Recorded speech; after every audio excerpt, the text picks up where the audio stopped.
जैसे same to same जैसे द्विसदनीय व्यवस्था केंद्र में दे दी गई है, वैसा ही सेम द्विसदनीय व्यवस्था जो है राज्य में भी दे दी गई, लेकिन सभी राज्यों में नहीं है ये। विधान परिषद सिर्फ पहले, अभी से 2019 से पहले 7 स्टेट में थी, 7 राज्यों में थी। कौन कौन से थे राज्य? देखो, एक तो साउथ वाले 3 अलग से याद करो ऐसे, कर्नाटक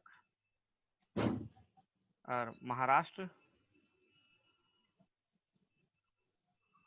ठीक है, तेलंगाना, ठीक है, और आंध्र प्रदेश। आंध्र प्रदेश के बाद 2 स्टेट है, उत्तर प्रदेश और बिहार। बिहार। हो गए प्लस एक पहले जम्मू कश्मीर, लेकिन जम्मू कश्मीर अब स्टेट ही नहीं रहा, तो वहाँ वो कैसे रहेगा? ठीक है, तो हम्म। टोटल पहले 7 थे, अब 6 रह गए हैं, 6 स्टेट रह गए हैं।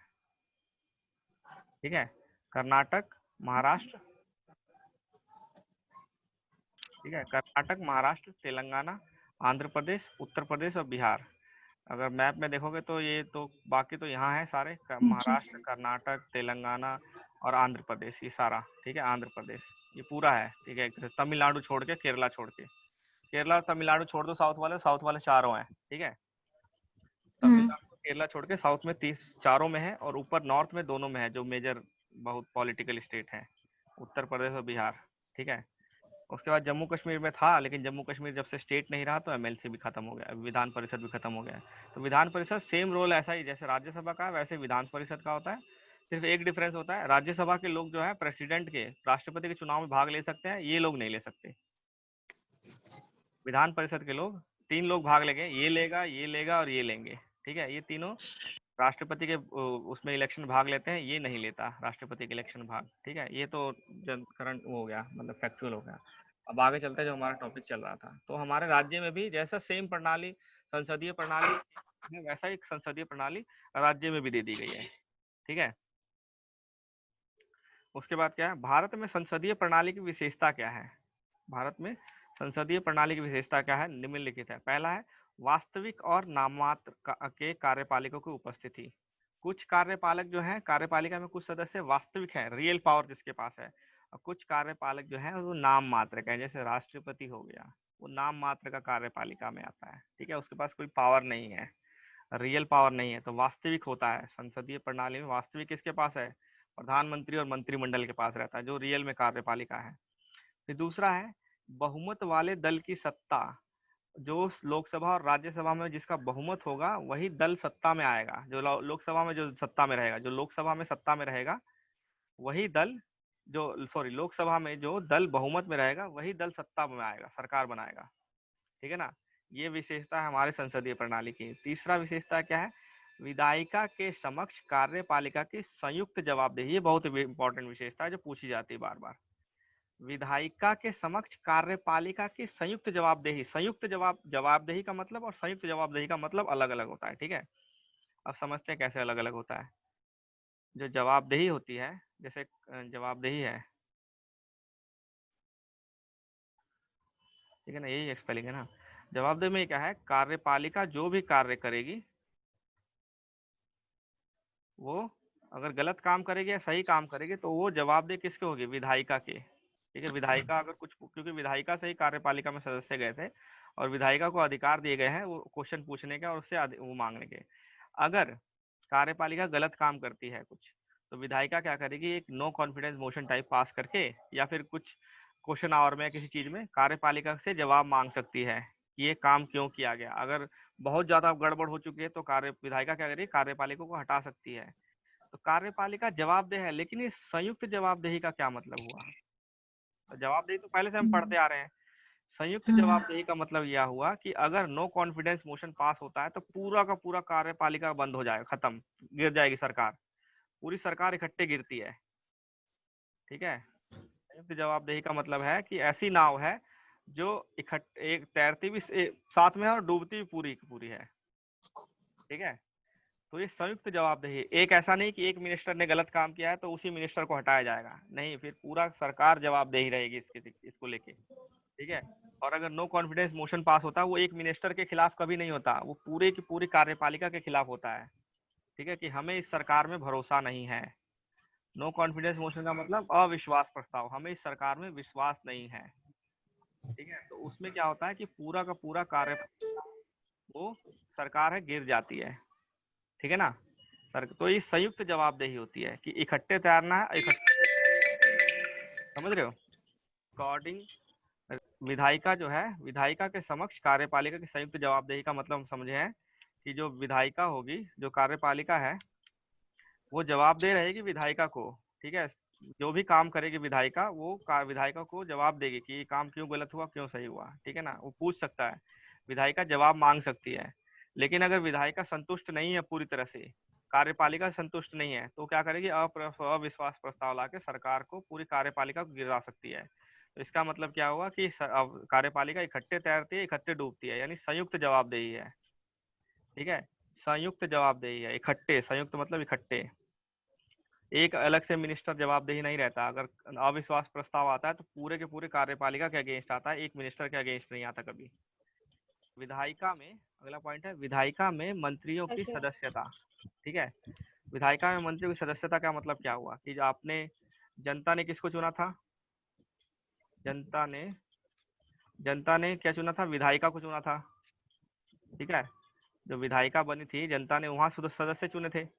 विधायिका में से ही कुछ सदस्य, एक को बनाया, सॉरी, विधायिका में से ही एक को क्या बनाया गया था, पीएम बनाया गया था, प्रधानमंत्री, लीडर बनाया गया था। इस प्रधानमंत्री ने क्या किया, प्रधानमंत्री ने इसी में से कुछ सदस्यों को निकाल के प्रेसिडेंट के पास नामांकन दिया कि इनको मंत्रिमंडल में डालना है, मंत्रिमंडल में। ठीक है, मंत्रिमंडल में डाल दीजिए। तो ये तीनों यहाँ आ गए। ठीक है ना, तो जो मंत्रिमंडल है वो विधायिका के ही सदस्य हैं। अगर एक बार ये मंत्री बन गए, इसका मतलब ये नहीं है कि विधायिका से सदस्यता खत्म हो जाएगी, लोकसभा में बैठेंगे ये लोग। ठीक है, वो उस विधायिका के सदस्य हैं। ठीक है ना, सदस्यता रहेगी, प्लस वो मंत्रिमंडल भी हो गए, तो विधायिका के सदस्य ही मंत्रिमंडल बनेंगे, मंत्रिमंडल में आते हैं। तो चौथा जो पॉइंट था, विधायिका में मंत्रियों की सदस्यता, मंत्रियों की सदस्यता जो है विधायिका में खत्म नहीं होती, वो वहां मंत्री, वहां भी सदस्य बने रहते हैं, यहाँ मंत्री भी बने रहते हैं। एक मंत्री जो होगा वो सदस्य होगा। ठीक है ना, सदस्य ही मंत्री बन सकता है, ये जरूरी नहीं है लेकिन। ठीक है, ये सब बाद में चलो डिस्कस कर लेंगे, अभी इतना डिटेल में नहीं जाते। फिर है प्रधानमंत्री और मुख्यमंत्री का नेतृत्व। संसद में क्या होता है, संसदीय प्रणाली में जैसे कि हेड दो, मुखिया दो होते हैं, या तो प्रधानमंत्री होगा या प्रेसिडेंट होगा। हमारे यहाँ क्या है, अपने यहाँ क्या है, जो नेतृत्व कौन करेगा, नेतृत्व कौन करेगा, लीडरशिप कौन करेगा। हेड तो ये रहेगा, हेड चीज अलग है, हेड होना, मुखिया होना, लेकिन लीडर होता है। प्रधानमंत्री। लीडर कौन होगा हमारे यहाँ, प्रधानमंत्री। और अध्यक्षता प्रणाली में क्या होता है, प्रेसिडेंट लीडर होता है। अध्यक्ष प्रणाली में प्रेसिडेंट लीडर होता है, प्रेसिडेंट ही नाव को ले जाता है और नाव को डुबाता है। प्रधानमंत्री ही, जो बोला जाता है ना कि जो सरकार है वो एक जहाज की तरह है। जो सरकार है, सरकार, सरकार जो है वो एक जहाज की तरह है। और ये जहाज का जो जो पहिया, जो घुमाता, हैंडल घुमाने वाला कौन होता है, पीएम होता है। पीएम ही जहाज को घुमाता है, इधर से उधर ले जाना। सरकार का लीडर कौन है, पीएम है यहाँ पे। और वही सेम राज्य में कौन होता है, राज्य में सीएम होता है। ठीक है ना, राज्य में। इसके बाद आगे देखते हैं।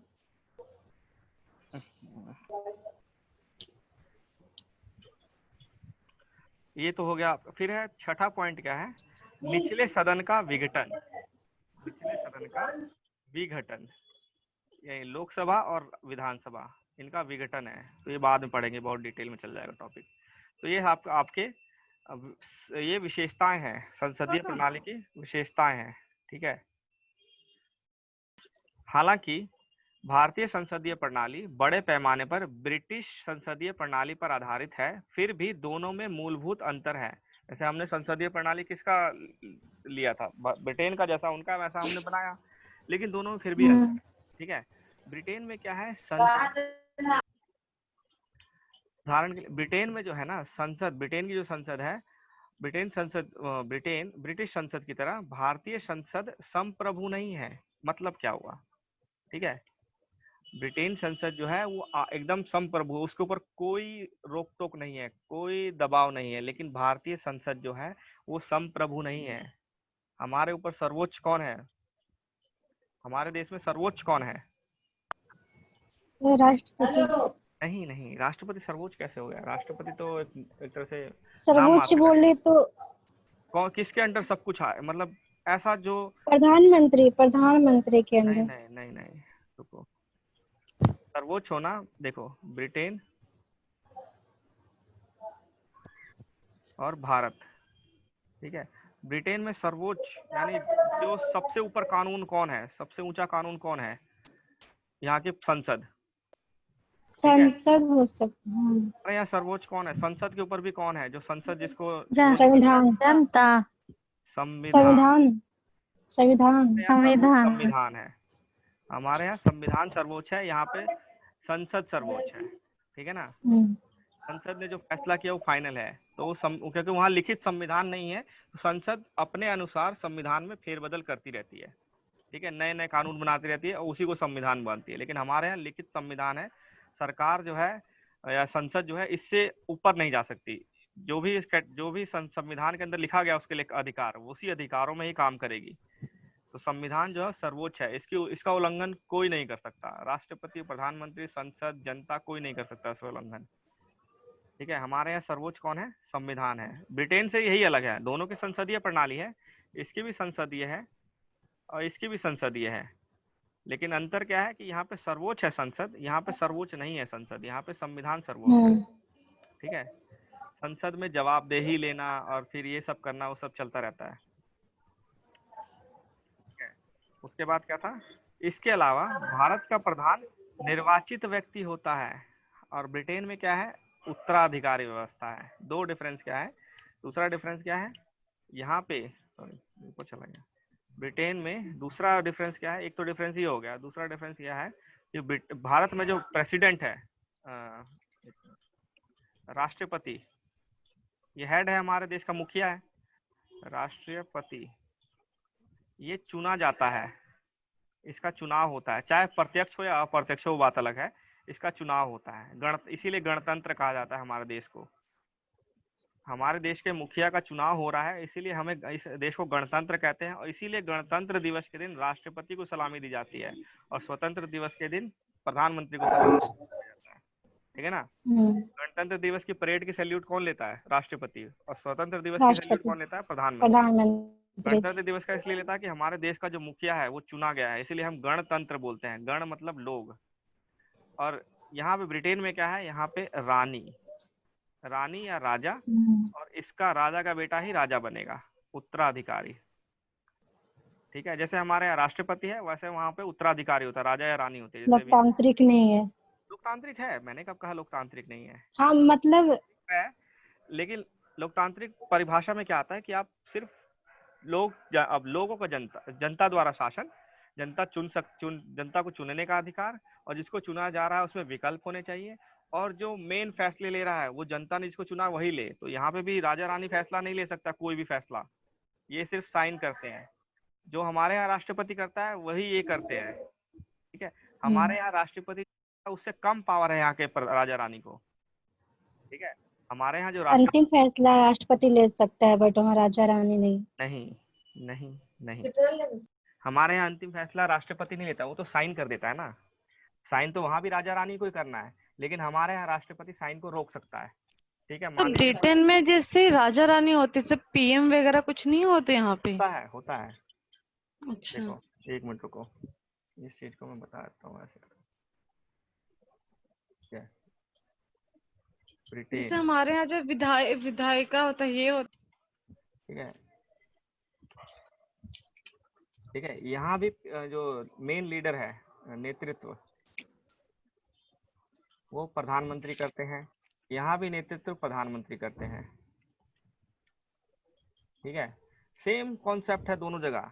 डिफरेंस क्या है? जो यहाँ का हेड है, मुखिया जो है, जो देश का मुखिया है, यहाँ पे राजा रानी है, मतलब एक तरह से शासकों उत्तरा ब्लड लाइन से कोई आ रहा है, मतलब खून का उससे आ रहा है, या उसका उत्तराधिकारी वाले सिस्टम चलता है यहाँ पे कि राजा का बेटा राजा। यहाँ पे जो हेड है वो चुना जाता है, उत्तराधिकारी नहीं होता, चुनाव होता है यहाँ पे। किसका चुनाव होता है? प्रेसिडेंट का चुनाव होता है, प्रेसिडेंट या राष्ट्रपति बोल सकते हो, ठीक है।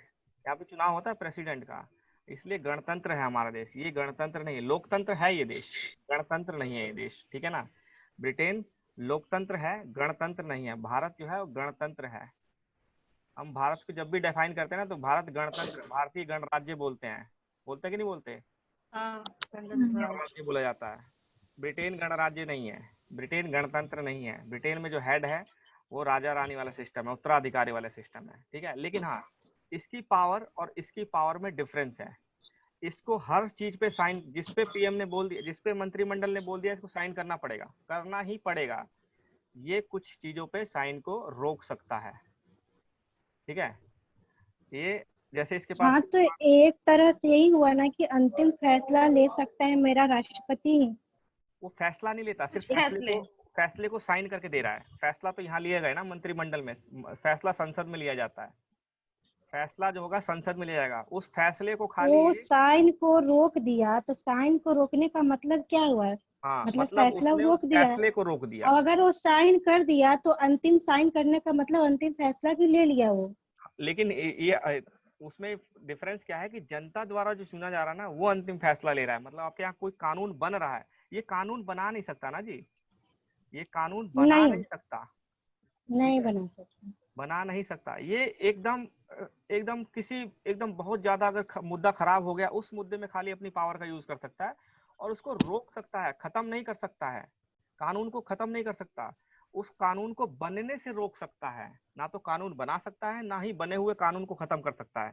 कानून को बनने से रोक सकता है, वो भी किसी खास स्थिति में, ठीक है। जब इसको लगता है कि नहीं, इससे बहुत बड़ा नुकसान होने वाला है लोकतंत्र को, हमारे लोकतंत्र को, या हमारे राज्य। अच्छा, मतलब सारा फैसला संसद में होता है? हाँ जी, सारे फैसले, करते हैं फाइनल कि तो फैसले फैसला संसद। खराब हो गया, गलत होगा, हाँ, और अगर यदि संसद वो ने गलत फैसला फैसला गलत किया, होगा तो उसको भर्ती कर सकते हैं। समझ गए ना, अगर फैसला गलत लिया गया है संसद से, तो प्रेसिडेंट के पास इतनी पावर है कि वो फैसले को मना तो नहीं कर सकता, फैसले को रोक सकता है, खाली रोकना है खाली इसको, उसको रिजेक्ट नहीं मतलब करना।